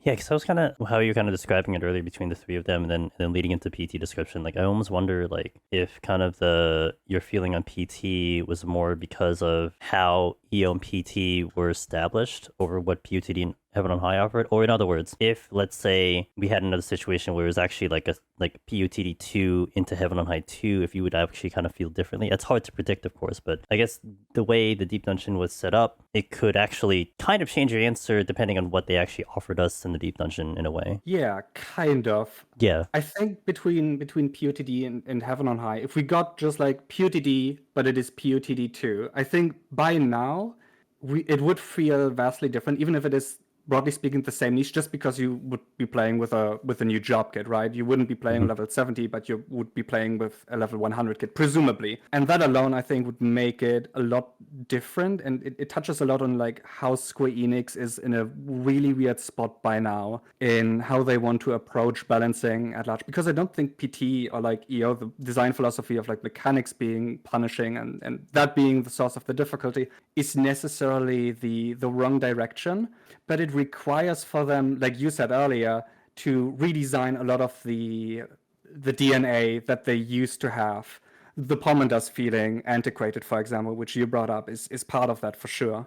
Honestly, in general, like this Deep Dungeon was super fun. It was really fun. Before, I was like never interested because I didn't like farming E for pool or pots. As just in general, also like to try a solo run in general because it is very grindy sometimes and it's just not my type. I kind of like the bosses, especially boss 10, which was very surprising to me because that only happens when it's solo. I also got jump scared by these ads, I think, that did a lot of damage, and I was like, oh, oh crap, is it gonna be on the other bosses as well? No, it's only the boss 10, I think was it. Was really funny. But in general, the bosses are fun. I like the ads. I liked that there's no blindness effect or the no ability effect in there, which made it so much more better as well. And I actually like the new candle feature. That was really cool actually, and made it more fun,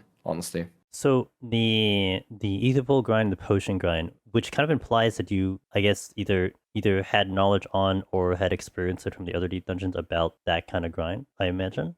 That was when I was like still a new player. I started like in Shadowbringers, like End Shadowbringers, and someone told me about like Deep Dungeon and all that stuff, and that people do solo runs. But when I tried to like level the evil pool in pots, it was just really, really hard like to get. Whereas in this one, like specifically PT, I think they made it like really easy to get pots and ether pool, and also there's more checkpoints. I noticed that as well recently, that there's more checkpoints, and it's just made it more enjoyable, I would say, especially if you're new to this. So like the PT one was kind of like acceptable to you, like the way the pacing was essentially. I think it was more acceptable, honestly. I think less grinding ether pool and pots, if I would be like an actual new player now, would be more enjoyable, honestly. And I would try that more, like to do a deep dungeon solo and stuff. Yeah, I actually I did. I had a lot of fun. PT has a way of making these runs enjoyable for me, and I'm not exactly sure what it is. It could be the farming of like the loot, like the aether pool glass, and then obviously then getting the rewards that come from the aether pool glass since they're actually kind of decent. It could be the aesthetic. The aesthetic's very pretty. The soundtrack's really good. I'm not sure. I'm even having fun in the group matchmaking. So like it's definitely an entire vibe that I'm just enjoying about the place as far as it is. I'm kind of taking the place as at face value. And when I went into it, I had very low expectations on what I was wanting and or needing out of the content for me to enjoy it. I just kind of said it's just brand new, just take it for what it is. And I think that was definitely the good approach for me. I'm having a lot of fun with it for sure. Yeah, I'm kind of with you. Like to articulate why you're having fun with PT, it's like it's hard, but just for whatever reason, I'm kind of with you. Like I'm just having a good time, you know. Like Yeah, it's it's been a lot of fun. yeah, and it's just interesting because it's I don't know, like I don't know if I'm comparing it to the other ones or just my time with it or whatever it is, but for whatever reason it is, like I look forward to going into that content. There's a lot to be said about, like I said, just kind of like compartmentalizing, you know, each one and just taking something out of it that you enjoy and exploiting it. And for me in this one, I think I said I wasn't sure exactly what it is, but I honestly think that this one, it's a lot more about just the aesthetic and the ease of just being able to enjoy the content without a lot of extra stuff going on. Like there's deep dungeons that are going to test you, and there's also deep dungeons that are going to be or test your ability to play the game. Excuse me, let me rephrase that, and test your ability to be able to manage certain problems. But I feel like this one is just nice overall to be able to have that kind of content, that you know the pomanders and all that stuff, but then also just be able to kind of like relax and enjoy the scenery and enjoy all that stuff. And like I said, the group matchmaking I've been having a lot of fun with. So. I had fun. I had a lot of fun. Before Pilgrim, it's been like 7 or 8 months. I didn't try any deep dungeon, and I found myself when I started Pilgrim mentally stronger than ever. My brain refreshed. I wanted to try it, and I think Pilgrim had way more fun and original bosses than any other deep dungeon, and many new mechanics I loved and still love to solve. The level 50 boss, for example, is my favorite by far. You said you had like thousands of hours in Deep Dungeon already prior to clearing PT. Did you spend quite a decent amount of time in Eureka Orthos? No, it was Palace the most. Did you have some experience in Eureka Orthos solo, or no?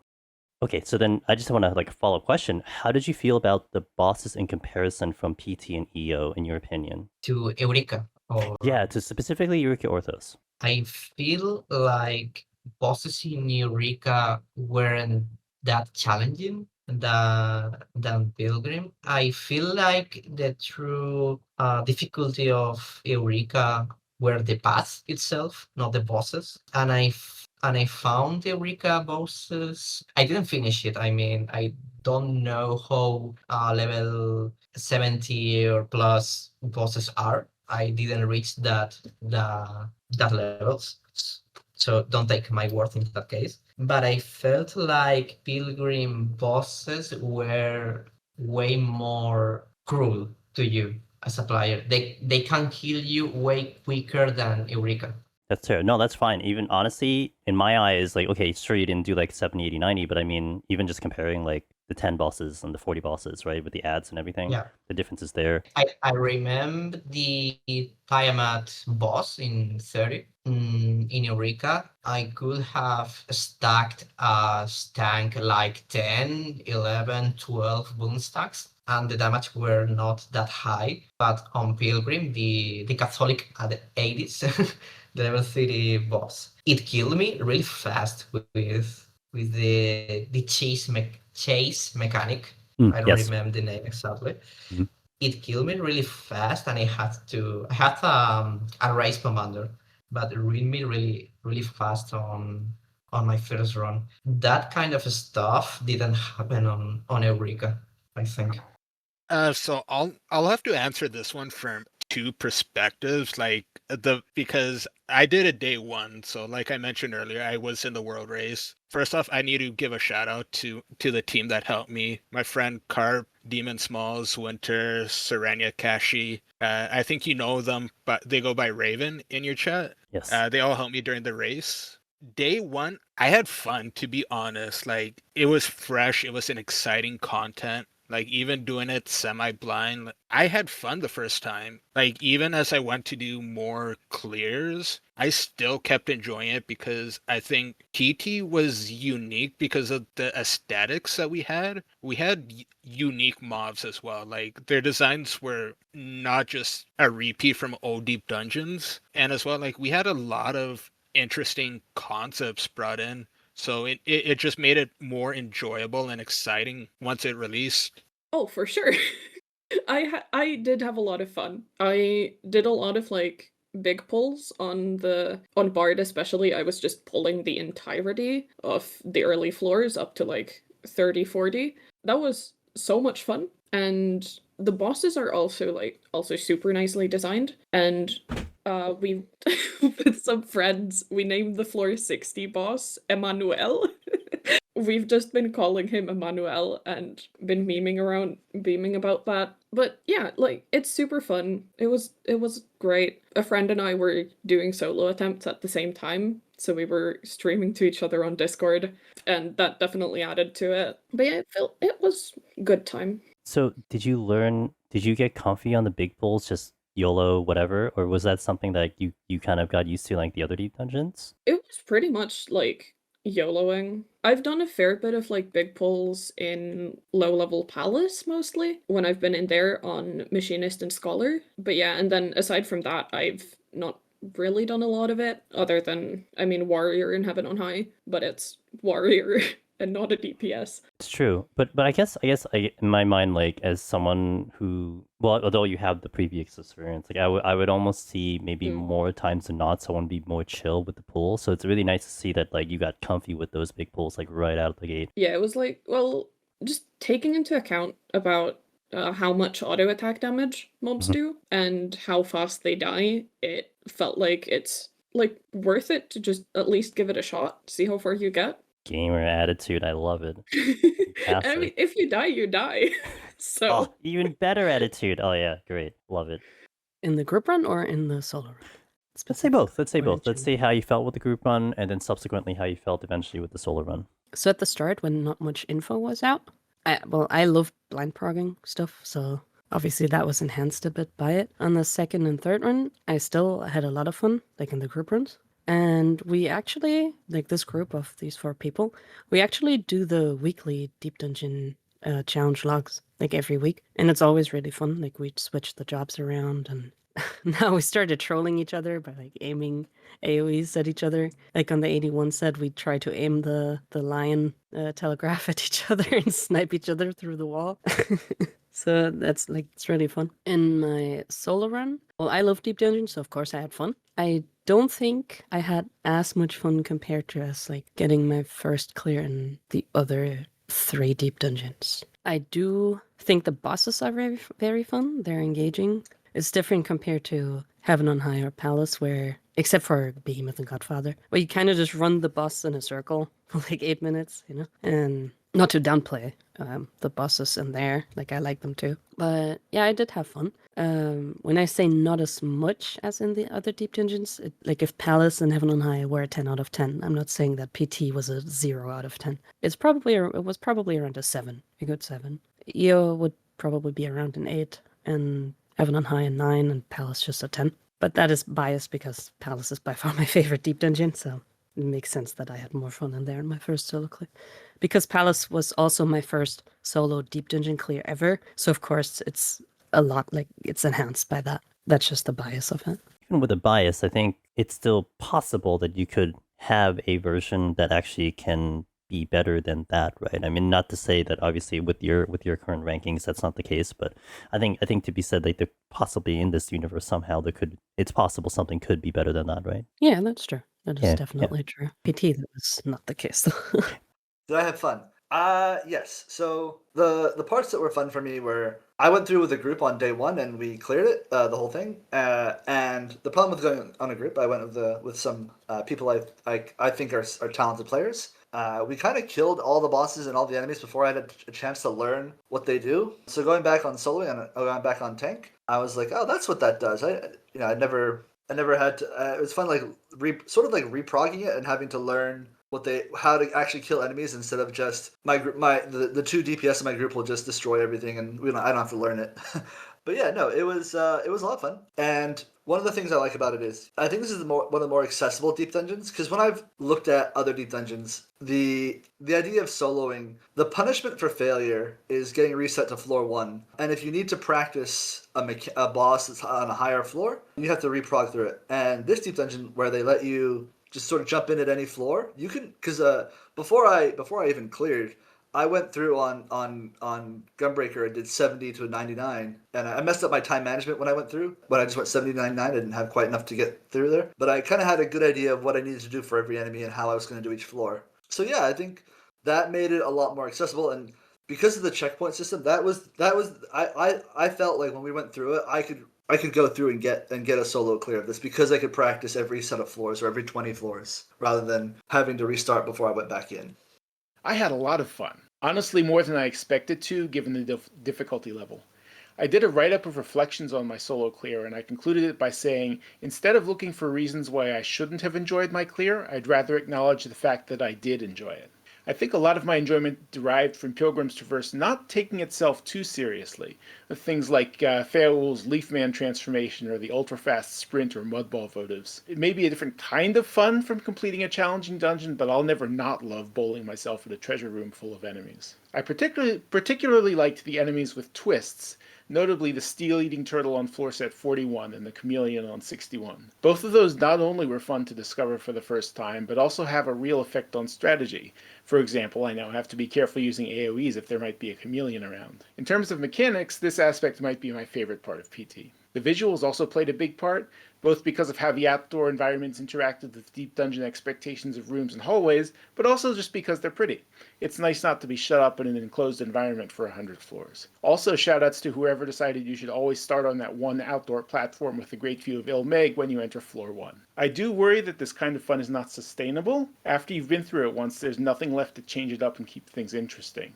But for a first run, it was probably the most fun I've had in any deep dungeon. You know, pixies kind of have, and the fairies in general have, I guess their lore kind of leads into being whimsical. And that's an interesting point of view where it's like whimsical kind of equates to fun, and I think all of us will have different definitions of fun. But yeah, I kind of agree with you there. Like them having this kind of whimsical attitude did lead, Yeah. or rather lore-wise, did kind of lead into things being kind of fun in that sense. Like you said, like the mud ball or the leaf man turning into it. I Yes. felt that it really did fit the context, if you will, the lore context very well too. Yeah, I thought it was a good time. I was actually always interested in trying to do a solo deep dungeon challenge, but I never had the time or never broke the barrier of being able to try doing it myself. So having PT just come out recently, and then it being a bit easier than the other deep dungeons, I thought it was a good opportunity to give it a shot and see if I would enjoy doing it, and I did enjoy doing it. So would you say like it being easier was more because of kind of the amount of time needed was kind of, because you were mentioning like time was kind of like your factor here. So was it because I guess how PT felt a little bit more time appropriate? That was kind of what lured you in? That was a big deal. Like also just for being able to do it in groups, I think that was a big reason. I think why it's more approachable is that the time or the time investment, but also the time loss if you were to die is much less of a problem in this deep dungeon compared to the other ones. I had a lot of fun. It was really interesting to start it out just entirely blind like that. I'd never done it. I usually go in with other people first to build up the ether pool, but I went in and I was like, oh, I can do this. I can do this by myself. And I didn't look at any guides until the 99 boss because I was like, well, I really don't want to mess this up at this point, so I'm going to look at a guide. So you had done the other 3 in a party first, or did you do any of those like only solo? Oh, I mean, in the past I had done them in groups, but kind of alternated. I do it by myself and then I do it in groups. But I think I did clear them in groups before I ended up clearing them solo. I mean, yeah, I did. Deep dungeons are still not my favorite piece of content. It's a bit repetitive. The way the traps are laid out are more annoying than actually having any depth. Like you just end up walking around all the walls and get punished for losing attention. Palmanders are this weird space of being too low impact, but also feeling all sort of necessary. So you're forced to chase the gold chest, but you're never happy about opening a gold chest, which is a weird space to be in. But when you get to the higher floors, like the last 30 floors, then like knowing how the enemies work and like having to remember the different cast telegraphs and like being able to keep track of that is actually pretty satisfying. So yeah, I had fun. In short, yeah, I would have fun. In longer, I definitely had fun because of a lot of the changes I had in the deep dungeon. I would say I think overall, like a lot of the vibe, the atmosphere, the ambience of PT, I really liked a lot. Like the layouts, I honestly liked all the layouts, with all exception maybe for the last one from 81-100. I found that a little dull, but going from the very first one where you just have like the beautiful outdoors and cathedral feel that then gets like corrupted by light in the second set, into the desert that then also gets corrupted by light, into the more void zones. I like the music choices. I think they worked overall pretty well. I would maybe say that I don't think we needed 4 or 5 different versions of A Long Fall in the soundtrack. It got a little excessive. But from a gameplay perspective, the most important part perhaps, I think votives are a really good addition. I think they're a funny way to spice things up. And I do actually like, especially I do like how overall they actually chose pretty fun effects to go with. Swift Sprint is, well, always just a blast to have. The Mudball votive was one of the funniest things to get blind. And even also just things like Mortification are a fun addition to it. It adds just enough extra spice to a floor to just keep it more engaging than used to. And I also find myself, even in early sets where they really don't matter at all for score running purposes, I still find myself going for them because they're funny enough. Also, no amnesia and no blinds was, from a fun perspective, a really good decision, because not being able to hit your abilities is not the most fun parts of all the deep dungeons. One thing I would say I had less fun with it though was I'd say it was too easy, and that does affect the fun I have in solo clearing it a bit. overall, I would say I liked it more than Eureka Ortho. It's difficult where I would place it because it's kind of it's more as saying the Deep Dungeon like Eureka Orthos, with Palace of the Dead and Heaven on High being sort of a different category in my eyes. But I would say I'd definitely like it more than Eureka Orthos at the very least. I think it was fun.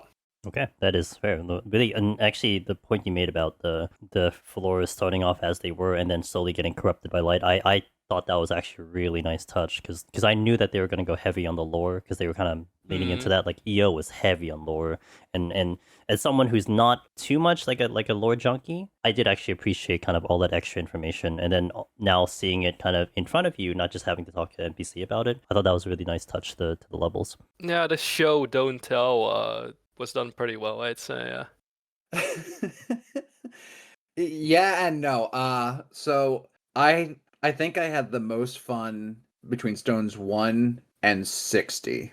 Yeah, I think those were the fun floors, the ones where I kind of was able to be a little bit more cavalier, a little brave, a little more willing to try big pulls. 61 and up though was all business. I absolutely hate doubts. I despise spites. And I absolutely hate the trappers, headless horsemen that start showing up on with their friggin' charge attack. I mean, overall, yeah, I did have fun. I liked a lot of the boss fights. There was a lot of planning in every single room pull. I had to learn, new skills that I didn't have. Yeah, overall, yeah, it was really fun. But that, except for my actual clear pull, where I was just a giant bundle of nerves, halfway expecting a DDoS attack and half expecting to trip over a landmine during a pull. So that anxiety and that fear actually affected your ability to have fun. Is kind of what you're saying. I was just really wanting to clear and get it over with, because I had started the run that I cleared on before the DDoS attacks, and then I stopped when the DDoS attacks were happening. So it was just kind of a goal that was sitting there that I wanted to interact with, but because of the way that the deep dungeon system is built, if I get hit with a disconnect, it's over and I have to start all over. So I didn't want to risk it until I knew that the servers were stable enough that it would be at least worth a chance. Like, I trusted that I could probably clear. I could not trust that the servers would be there to let me clear, if that makes sense. So yeah, during Prague, I had a lot of fun. It might have been the second most fun I had progging a deep dungeon, with my original first clear POTD being the most fun. But yeah, this prog and PT, it was very fun. It was fun because I did it blind, so I had to learn everything. All the resources that I had to be my own resources, so I didn't have any guides to look up like I usually would. I just had to look at my VODs. I had to jot my deaths. I made a list of all my deaths and I made timestamps to them, so if I needed to go back to them, I had them right there. I made my own little monster info sheet for any monsters that I thought were dangerous. So yeah, the preparation prior to was also really fun. Going around, I did all the Shadowbringers dungeons to see what the mobs did. I did a couple of the trials. I went around all the overworld locations to see what those mobs did. And I did a few hunt trains too. And it did pay off during Prague to see those beforehand, and then to see it in the dungeon. I'm like, oh, okay, I know what this is. So yeah, that was really fun. And yeah, then learning all the bosses, that was pretty fun too, especially the last boss. That was enjoyable. So was PT the first one you did blind? Like, did you try to do the other ones without information, or did you always go into the other ones with information, etc.? So all the other ones, I always went in looking at information beforehand. I was looking at text guides, video guides, information in Discords. But PT, this is the first one that I've done completely blind. Thanks for watching part 1 of the PT solo interviews. Please let me know what you think in the comments below and hang tight for part 2.